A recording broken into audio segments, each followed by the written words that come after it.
The Kennedy family, mysterious, powerful, and always controversial, the subject of a new book, and a lot of them very controversial, maybe none more so than the newest entry called The Last Brother, a look at Senator Ted Kennedy, an admitted unauthorized biography by well-known author Joe McGinnis, who says he doesn't mind mixing a little fiction with his facts. My basic obligation, Al, I've always felt, and this is now the 8th book I've written over a 25-year period, I think I have two basic obligations. One is to my readers, and the other is to the truth. If I write a book that I feel tells my story satisfactorily, to the best of my ability, and if I tell it truly to the best of my ability, I really can't concern myself with what the Kennedys think or what people who hate the Kennedys think or with what critics think.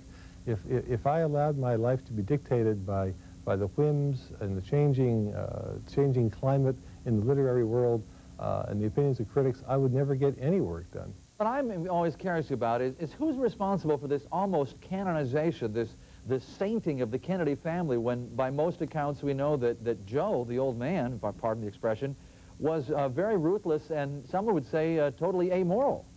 Well, you know, they have spent, the family, I mean, we can never have an accurate estimate of how much money they spent, but they have clearly been spending millions of dollars over 50 years on public relations, on trying to create this mystique, to seduce us as people, as a nation, into believing that they are somehow a superhuman race, that the regular rules don't apply to them.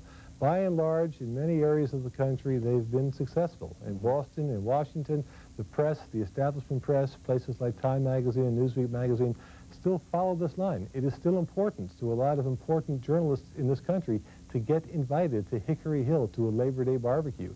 They value their social friendships. They suspend all standards of judgment when it comes to the Kennedys. These people are masters of illusion. They're masters of creating a false image of themselves, and some part of us, some part of the populace, seems to still need to believe in what they would consider to be a royal family. But I can't help but feeling sorry for him because, unlike many other people, he has been thrust into a role that in some cases he did not choose, that he does not like, but feels that he has an obligation to his dead brothers and sisters that he must carry on.